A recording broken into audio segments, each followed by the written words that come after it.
እግዚአብሔር ከፍጥረት ወገን አክብሮ ያልፈጠረው የለም።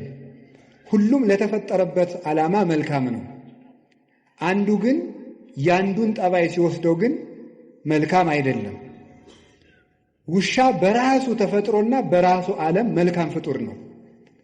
ሰው ግን የውሻን ጠባይ ሲወስደው ደግሞ ልክ አይደለም። ለምሳሌነት የሚሆነውን መልካሙን ግን እንወስደዋለን። የውሻ መልካም ጠባዩ ጌታውን ያውቃል፣ የጌታውን ቤተሰቦች ያውቃል፣ ንቁ ሆኖ ቤት ይጠብቃል፣ በመዓዛ የመለየት ጸጋ አለው። ውሻ ጠላትም አያስገባም። አዲስ አበባ ያሉት ውሾች ግን ለዚህ ምሳሌ አይመቹም። ጅላጅል ናቸው። ምንም ወዳጅም ጠላትም አይለዩም። የአዲስ አበባ ውሻ ዝም ብሎ ለጅልነት የተሰበሰበ ነው። እና እነዚህ ውሾች እነማን ናቸው ሲባል ቅዱሳን አባቶቻችን ነው። ውሾች የተባሉ በቅዱስ ዳዊት አነጋገር ሙሴና አሮን ናቸው። ውሻ የጌታውን ቤት ታምኖ እንደሚጠብቅ እነሱም የጌታቸው የእግዚአብሔርን ቤት ሳይመቻቸው የጠበቁ ናቸው። ውሻ ሰው ባረፈበት ሰዓት፣ በማይመች ሰዓት በሌሊት ጦር ይወረወርበታል፣ ድንጋይ ይወረወርበታል፣ ሌላም ነገር ይደረግበታል። በዚያ ሰዓት ግን ለሰዎች ቤዛ ሆኖ መከራ እየተቀበለ ሲጮህ ቤት ሲጠብቅ ለሰዎች እረፍት ሰጥቶ ያድራል። ልክ እንደዚህ ሙሴ አሮን በማይመች አገር፣ በማይመች ቦታ፣ በማይመች ንጉሥ መሃል የማያምን ንጉሥ ብቻ አይደለም፣ የሚያምኑት ሲወለዱ ወንዝ የሚወረውር ጨካኝ ንጉሥ ባለበት ጊዜ የእግዚአብሔርን ብርሃን በሥጋቸውም በነፍሳቸውም ይዘው ለጨለመበት ሕዝብ ያበሩ የነበሩ ለጌታቸው የታመኑ ናቸው።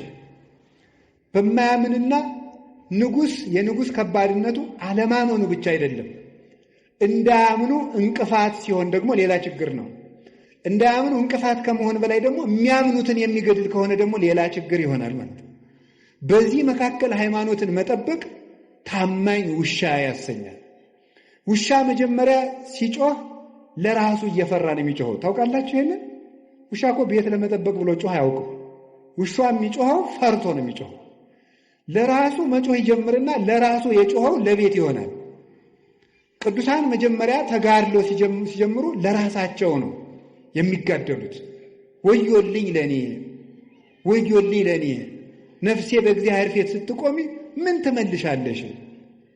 ቅድመ መኮንነ ጽድቅ እያፍሮ ለባይል በይንተ ብኢሉ፣ ባለጸጋውን ስለ ባለጸጋነቱ የማያፍር ድሃውን ድሃ ነህ ብሎ አይፈርድለትም፣ መልካም ከሰራ ብቻ ይፈርድለታልና። በዚያ ዳኛ ፊት በቆምሽ ጊዜ ምን ትመልሽለታለሽ እያሉ መጀመሪያ ለራሳቸው ይጋደላሉ።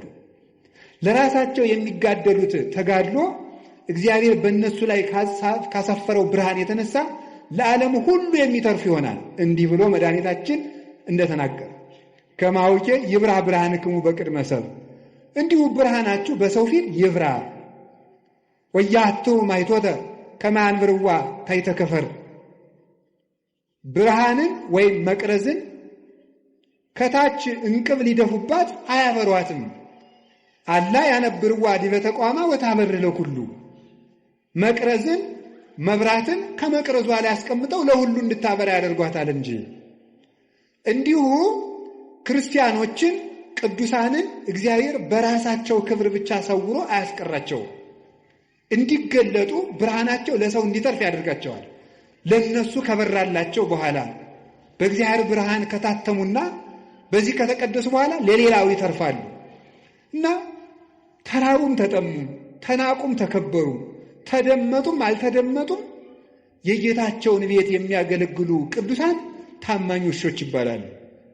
በማይሰማ ሕዝብ ማለት አሁን እኮ ተመልከቱ፣ ንጉሡ ከሃዲ ሕዝቡም ከሃዲ ሲሆን ችግር ነው።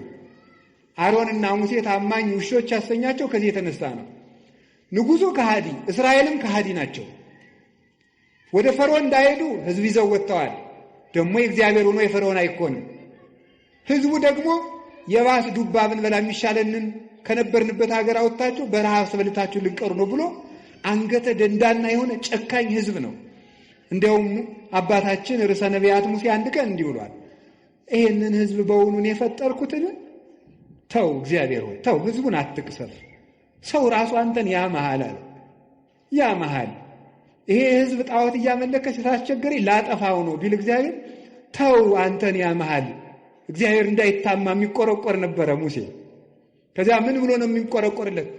በረሃ አውጥቶ ሲያበላ ማብላት ሲያቅተው ጊዜ በመቅሰፍት ፈጃቸው ይለዋል።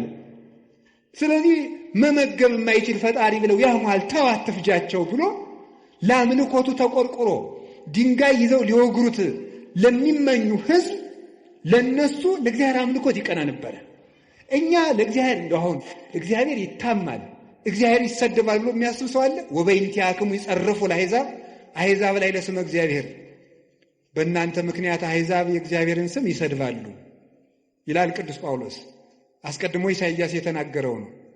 በእናንተ ምክንያት አሕዛብ እግዚአብሔርን ይሰድቡታል። ምን ብለው ነው የሚሰድቡት? አሕዛብ በክርስቲያን ምክንያት እግዚአብሔር ይሰድባሉ። ምን ብለው ነው የሚሰድቡት? ክርስቲያኖች ኃጢአት የሚሰሩ ለምንድን ነው ተብሎ ሲጠየቅ አምላካቸው ኃጢአት የሚወድ ስለሆነ ይሆናላ ብለው ነው የሚሰዱት ማለት ነው። አምላካቸው ኃጢአት ስለሚወድ ነው ኃጢአት የሚሰሩ ብለው በዚህ ምክንያት እግዚአብሔር ይሰደባል። እግዚአብሔር እንዳይሰደብ ብለው በእውነቱ ማለት ነው ጽድቅ መስራት እንኳን ባይሆንልን እግዚአብሔር እንዳይሰደብ ብለን እንኳን መልካም መሆን አለብን በእውነቱ ማለት ነው። እግዚአብሔር እንዳይሰደብ የእኛን ተውት፣ እኛ ባንድን እንኳን ፈጣሪን እንኳን እኮ ለእግዚአብሔር ለትልቅ ሰው ተብሎ እኮ ጥሩ ስራ ይሰራል። እንዴት ከገሌ መሃል እንዲህ ይሄን እናገራለሁ አታፍርም እንዴ ይባላል እኮ። እግዚአብሔርን ፊታችን አስቀምጠን እግዚአብሔር እጅ ላይ ሆነን በእግዚአብሔር መሰረት ላይ ቆመን እግዚአብሔርን ጣራ አድርገን በእግዚአብሔር መሃል ሆነን በእግዚአብሔር ፊት ሆነን እንዲሆነን እግዚአብሔርን እናሰድባለን ብለን ከክፋት አለመመለሳችን ምን አይነት ይቅርታ ይደረግልናል? እግዚአብሔርን መፍራት አቅቶን እግዚአብሔርን ያሰደብነው እኛ አይደለንም ወይ? ያስደፈርን እኛ አይደለንም ወይ? ቤተክርስቲያንን ያስደፈርን እኛ አይደለንም? ምን አድርገን በሉኝ? ክፉ በመሆናችን ኃጢአታችን ከነሱ ከአሕዛብ ጋር እግዚአብሔርን ከማያመልኩ ሰዎች ጋር እኩል በመሆኑ እና ሳይመቸው ክርስቲያን የሚሆን እርሱ ታማኝ ውሻ ይባላል።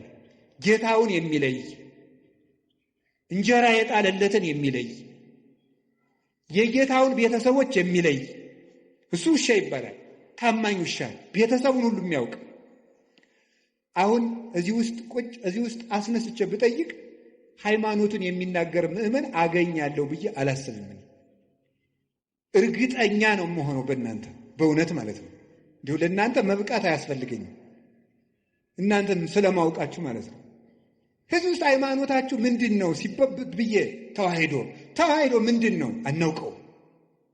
እንዲሁ እኮ አሁን እንዲህ ይገርማችኋል። የማያውቅ ሰው ማወቅም የማይፈልግ ሰው ከእንዲህ ያለ በሽተኛ እግዚአብሔር ይሰውራቸው። ታሞ መድኃኒትም ማዋጥ የማይፈልግ እዚህ በላይ ችግር አለን። እማናውቅ ለማወቅም ፈቃደኞች ያይደለን ደግሞ ድንቁርናችን ይዘን የምንመጻደቅ ተመጻዳቂዎች ለሁሉም ነገር። የዚህ ዘመን ሰውን የሚያስደንቀኝ በመሰላችኋል ለሁሉም ነገር ዕውቀት አለ። ምን ማለት ነው? ለሁሉም ሰው ፖለቲካም ይናገራል፣ ሊቅ ነው። በዚያም ቤተክርስቲያን ላይ ይናገራል፣ በዚያም ሊቅ ነው። የማያውቀው ዕውቀት የለውም። ስለዚህ ሁሉንም አያውቅም ማለት ነው። ሁሉንም ስለማያውቅ ሁሉንም አያውቅም። እንዴት ሰው ሁሉን ሊያውቅ ይችላል? እንዴት ሰው ሁሉ ቦታ ሊቅ ይሆናል? ሁሉም ቦታ እጃችሁን ታወጣላችሁ። ሁሉም ቦታ ሲኖዶስን ለመተቸትም ሊቅ ናችሁ፣ ጳጳሳትን ለመተቸትም ሊቅ ናችሁ፣ የገዳም ስርዓትም ታውቃላችሁ፣ ስርዓተ ካህናት ታውቃላችሁ፣ የዲቁናን ጠባይም ታውቃላችሁ፣ ስርዓተ መንግስት ታውቃላችሁ። እኔ የዚህ ዘመን ሰው የማያውቀው ሰው አለን? የማያውቀው ነገር በጣም ሊቅ ናችሁ ማለት ነው። እኔ እውነቴን ነው የምነግራችሁ። ከእንዲህ ያለ ሁሉን አዋቂነት መመለስ አለብን በእውነቱ ማለት ነው። ድንቁርና በእውነቱ ቤት ሰርቶብን ያለን። ድሮ ጥበብ ቤቷን ሰራች ነበር የሚባለው። አሁንም ቤተ ክርስቲያን ትለዋለች። እኛ ላይ ግን ድንቁርና ነው ቤቷን የሰራች፣ ብዙ ምሰሶዎችን ያቆመችው። በዚያም ደግሞ እየተመጻደቅን የምንኖር ጌታውን የማያውቅ ውሻ፣ ቤተሰቡን የማያውቅ ስለ ቅዱሳን አባቶቻችን ዕውቀት የሌለን ስለ ታሪክ ዕውቀት የሌለን፣ ስለ ሃይማኖት ዕውቀት የሌለን፣ ስለ ዘመኑም ዕውቀት የሌለን፣ ስለ ራሳችንም ዕውቀት የሌለን ሰው ከዚህ ሁሉ እንዴት የዕውቀት ድንግልና ይኖረዋል? ሰው እኮ ሃይማኖቱን ማወቅ አለበት። አንድ ቤተ ክርስቲያኑን ማወቅ አለበት። ሁለት ታሪኩን ማወቅ አለበት። ዘመኑን ማወቅ አለበት። ራሱን ማወቅ አለበት። ሰው ምን ማለት እንደሆነ ብናውቅ ኑሮ እውነት በማይረባ ልክስክስ ነገር ታስረን እንኖር ነበረ? ሰው እስኪ ምንድን ነው ብላችሁ እስኪ ጠይቁ። እኔ እኮ ሰው ነኝ ብላችሁ አስባችሁ? እኔ ጅብ አይደለሁም፣ እኔ ውሻ አይደለሁም፣ እኔ አይጥ አይደለሁም አትሉም እንዴ? ያገኘውን የሚበላ እኮ አይጥ ነው። ዝም ብሎ ሳይመርጥ የሚበላ ጊዜም ሰዓትም የማይመርጥ።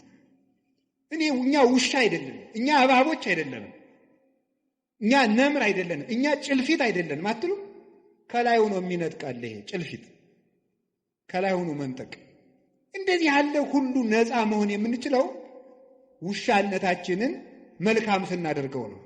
ታማኝ ውሻ እንድንሆን አምላከ ቅዱሳን ይርዳን። ውሻ ቤተሰቡን የሚያውቀው በመዓዛው ነው። ጌታ በቅዱስ ጳውሎስ አድሮ እንደተናገረ እንዲህ ይላል፣ ንሕነሰ መዓዛሁ ለክርስቶስ ንሕነ አለ ቅዱስ ጳውሎስ። እኛ የክርስቶስ መዓዛ ነን። እስኪ በሉ እኛ የማን መዓዛ ነን? ምን ማለት መሰላችሁ? ሊቃውንቱ ሲተረጉም ልብስ በመዓዛው ይታወቃል።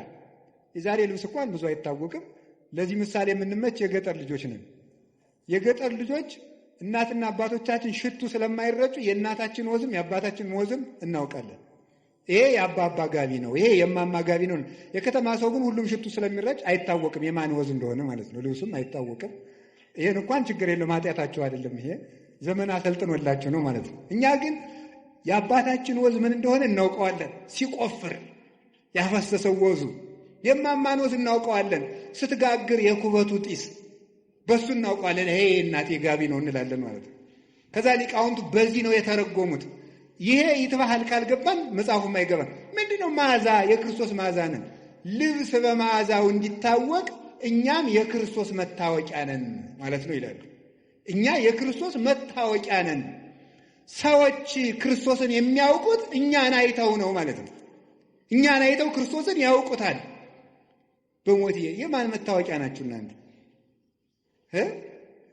ኧረ በሞቴ ተባርፋችሁ ቁጭ በሉ። ደፋሮች ናችሁ እናንተ። የክርስቶስ ትላላችሁ። አሁን እናንተ የክርስቶስ መታወቂያ ናችሁ። በዘፈናችሁ ነው የክርስቶስ መታወቂያ የምትሆኑት። በግርግራችሁ በተሳዳቢነታችሁ ነው የክርስቶስ የምትሆኑ። በእንቅልፋምነታችሁ በሆዳምነታችሁ ነው። ዛሬ ሰውዬ ሊሳደብ ነው የመጣ። እኔ ብትሉ ምን ጨነቀኝ? ነፍሳችሁ ትዳን እንጂ። ስለዚህ የማን መታወቂያ ነኝ? ሰው እኔን አይቶ ማንን የሚያየው? እኔን አይቶ ጋኔንን ነው የሚያይ? ክርስቶስን። በውሸታችን የማን መታወቂያ ነው? ያጋንንት። ውሸት የጋኔን ነው። በነገረ ሰሪነታችን የማን መታወቂያ ነው? ያጋንንት። መለያየትን የሚሰራ ጋኔን ነው። በነፍሰ ገዳይነታችን የማን መታወቂያ ነው? የጋኔን። እስመም ትካት ቀታሌ ነፍሰ ሰብ ውእቱ። ሐሰትን አመንጭቱ። ዛሬ እኮ ሰት ምንድነው? የከተማ ሰው ኃጢአትን ሲያቻችል ምንድነው የሚለው? ኖርማል ነው የሚለው አይደለም። ኃጢአትን በደንብ ሊሰራ ሲፈልግ ኖርማል ነው የሚለው ማለት ነው። አረ ኖርማል አይደለም። እንዴት ኃጢአት ኖርማል ይሆናል? ውሸታውን ኖርማል ነው አይደለም? ለእናንተ ውሸት ኖርማል ነው። አሁን ሰው መዋሸት እዚህ ጫፍ ላይ ደርሻለሁ ይላል። ገና ስንት ኪሎ ሜትር ተቀምጦ ማለት እንዴት ውሸትን ትለምዳል? እግዚአብሔር እውነት ነው በሉ እስኪ። በሉ ጨምሮ ሐሰት የማን ነው? የሰይጣን በሉ እንጂ። የሚዋሽ ሰው የማን መታወቂያ ነው? ከዚህ በኋላ ብትዋሹ የማን መታወቂያ ናቸው? ሰይጣንን መምሰል የምትፈልጉ የሰይጣን መታወቂያ ይታተምላችኋል። ዋሹ። ክርስቶስን መምሰል ከፈልጋችሁ እውነተኞቹ ነው። በየትኛውም ነገር አትዋሹ። ለምን ዛሬ አትሞቱም? ውሸት መቆም አለበት። ይህ የኛ መዓዛ አይደለም። ሁለንተናችሁ፣ አነጋገራችን፣ አመጋገባችን፣ አረማመዳችን፣ አለባበሳችን ማንን ያሳያል ነው? እንዲሁ በሞት ወንዶችን ሴቶችን ዝም ብላችሁ አባ ቄስ ይሄ ልብስ ኃጢአት ነው ጽድቅ ነው የሚለው ተው ዝም ብላችሁ። ይሄ ልብስ የማን መታወቂያ ነው ማለት ነው? አሁን ሴት ሱሪ ብትለብስ ኃጢአት ነው ጽድቅ ነው ከማለት ይልቅ ሴት ሱሪ ስትለብስ ማን ነው የምታሳየን? ነው ክርስቶስ ነው የምታሳየን? ድንግል ማርያም ነው የምታሳየን? ነው ማን ነው የምታሳየን? እውነት ይሄ ነገር ክርስቶስን ያሳያል ወይ ብላችሁ አስቡና ያሳያል ካላችሁ ልበሱት። ህሊናችሁ ተፈጥሮ አያስተምራችሁም? ምን አለ ቅዱስ ጳውሎስ? ተፈጥሮ አያስተምራችሁም? ምን በተፈጥሮ አትማሩም ወይ? ማን ምን መልበስ እንዳለባችሁ እንዴ ሱሪ አትልበስ የሚል ምን መጽሐፍ ቅዱስ አለ? ኦሪት ዘዳግም ያለውም እኮ ወንድ የሴትን ሴት የወንድን አይልበስ ነው የሚል እንጂ ሱሪ የወንድ ነው የሚል ግን የለም ይላለው። በመልከቱ ለክፋትና ለከይሰ ጠቢባን ሙንቱ ለተንኮል ይራቀቃሉ አለ ኢሳይያስ። ለተንኮል ሊቅ ናቸው አለ በእውነቱ ማለት ነው። ግን ተፈጥሮ አያስተምራችሁም ወይ? ስለዚህ ስትናገሩ ስትሳደቡ ቆይ ኋላ መጣበታለሁ። የማን ማዛ ናችሁ? ንግግራችሁ ማንን ነው የሚገልጠው? የባለ ትዳሮች ትዳር እውነት ክርስቶስን ነው የሚያሳየው ወይ? የካህናት ክህነት፣ የዲያቆናት ዲቁና ማንን ነው የሚያሳየው? ክርስቶስን ለማሳየት ነው ወይ የምናስቀድሰው? ክርስቶስን ለማሳየት ነው ወይ የምንቀድሰው? የምትማሩ የምትኖሩት ማን ልታሳዩ ነው? ዘራችሁን ልታሳዩ ነው? ከጀርባችሁ ያለውን ሰው ልታሳዩን ነው? ክርስቶስን ልናሳይ የተፈጠርን ሰዎች ነን። ሰዎች እኛን አይተው እግዚአብሔርን ማየት አለባቸው። በእኛ አውሬነት መታየት የለበትም። በእኛ ሰይጣንነት መታየት የለበትም። እንዲህ ያለውን ነገር እንድናሳይ አምላከ ቅዱሳን ይርዳን። መጣላት ማንን ነው የሚያሳየው? የማን መታወቂያ ነው? በሉ ተነሱ። ምን አላችሁኝ? ጌታችን መድኃኒታችን ኢየሱስ ክርስቶስ ለቅዱሳን ሐዋርያት እንዲህ አላቸው፣ በዚህ የእኔ ደቀ መዛሙርት እንደሆናችሁ ሰዎች ያውቋችኋል አላቸው። በምንድን ነው? ጌታ እንግዲህ ሐዋርያት እንዲህ ብሏቸዋል፣ ሙት ታነሳላችሁ፣ ድዊ ትፈውሳላችሁ፣ አጋንንት ታወጣላችሁ፣ ለምጽ ታነጻላችሁ፣ ዓለምን ታጠምቃላችሁ፣ በ12 ወንበር ተቀምጣችሁ ትፈርዳላችሁ። በቃ እናንተ በዓለም ላይ የከበራችሁ ናችሁ፣ የምድር ጨው ናችሁ፣ የምድር ብርሃን ናችሁ ብሏቸዋል። በዚህ የክርስቶስ መሆናቸው ይታወቃል አይደለም? ዝም ብትሉ ደግሞ ጥሩ ነው አይደለም ያላቸው። በዚህ የኔ መሆናችሁ ይታወቃል አላቸው። እምከመ ተፋቀርክሙ በባይናቲክሙ ወበዝንቱ ያአምሩክሙ ሰብ ከመ አርዳኢ አንትሙ። እርስ በርሳችሁ ስትፋቀሩ ሰዎች የኔ እንደሆናችሁ በዚህ ያውቋችኋል አለ። የክርስቶስ የመሆን መታወቂያው አለ። ይሄንን ይዞ ቅዱስ ዮሐንስ አፈወርቅ ሙት ማንሳት አይደለም መዋደድ ነው እንጂ ይላል። ሙት ማንሳት የክርስቶስ የመሆን ምልክት አይደለም። አጋንንትም ቢሆን በምታት ሙት ያስነሳሉ። አጋንንትም ቢሆን ይፈውሳሉ እኮ። እንዴት አጋንንት ይፈውሳሉ? አጋንንት ሲፈውሱ ምን ማለት መሰላችሁ? ከአንድ ሰውዬ ላይ ጋኔን ካደረበት ከፈዋሹ ላይ ጋኔን አለ በሉ። ከተፈዋሹ ላይ ደግሞ ጋኔን ካለበት ይሄኛው ጋኔን ሰውን ጨርሶ ያ ጋኔን ለማድረግ እዛ ላይ ያለው ጋኔን ይወጣል። ይቆይና ከዛ በሌላ ቀን መለስ ይል አሁን ልውጣና ሌላ ሰው ጨምሬ ላሳሰት ብሎ ወጥቶ ለቀቅ አድርጎት ይቆያል። አስለቀቀው ተብሎ እዚያ በኋላ ይነገርለታል ማለት ነው። ጋኔንም ጨነቀው። የባሰ ኃጢአት ለማሰራት ከጥቂት ኃጢአት ይጠብቃል ሰይጣን። ነፍስ ማስገደል ከፈለገ ሌላ ነገር ያደርጋል። ሌላውን ኃጢአት ያስተዋል። የምትክድለት ከሆነ አንተን በጫት ማደንዘዝ፣ በሱስ ማደንዘዝ ለምን ይፈልጋል? ሰው ራሱን ከተቆረጠ በኋላ ቀይ ካባ እንደርብለት፣ ቢጫ ካባ እንደርብለት ይባላል። አንገቱን ተቆርጦ የለም ራሱ እኮ የለም። ራሱ እኮ ክርስቶስ ነው። ክርስቶስን አጥቶ ሰው ሱስ ባይኖርበት፣ ባይሰክር፣ ንግግሩ ጥሩ ቢሆን፣ ባይሰርቅ፣ ክርስቶስን ከካደ በኋላ ምግባር ምን ይሰራለታል? ያለ መሰረት የሚቆም ቤት እንደሌለ ማለት ነው። ስለዚህ ሰይጣን የባሰውን ኃጢአት ለማሰራት አንድ መፍትሄ ይሰጣል። የማይረባ መፍትሄ ቆይቶ ግን ይይዘዋል። ሳካት ምን የሚያደርገው መጨረሻ ላይ የፈወሰው ሰው ጥገኛና አጨብጫቢ ሆኖ እንዲቀር ያደርገዋል። የክርስቶስ ተከታይ አያደርገውም። መመኪያው ሁሉ ያ ፈወሰኝ የሚለው ሰው እንዲሆን አድርጎ ነው የሚያኖረው። ገንዘቡም ለዚያ እንደጨረሰ፣ ጉልበቱን ለዚያ እንደጨረሰ ይኖራል። ስለዚህ የእግዚአብሔር ቤተሰቦች የማን መታወቂያ እኛ የምንታወቀው? ድውይ በመፈወሳችን የክርስቶስ መሆናችን አይታወቅም። ጋኔን ያደረባቸው ድውይ ይፈውሳሉ። ጋኔን ያደረባቸው ጋኔን ያወጣሉ። ታዲያ ምንድነው መታወቂያችን? ፍቅር። ስለዚህ ሊቃውንት ምን አሉ? ፍቅር ሙት ከማንሳት ይበልጣል።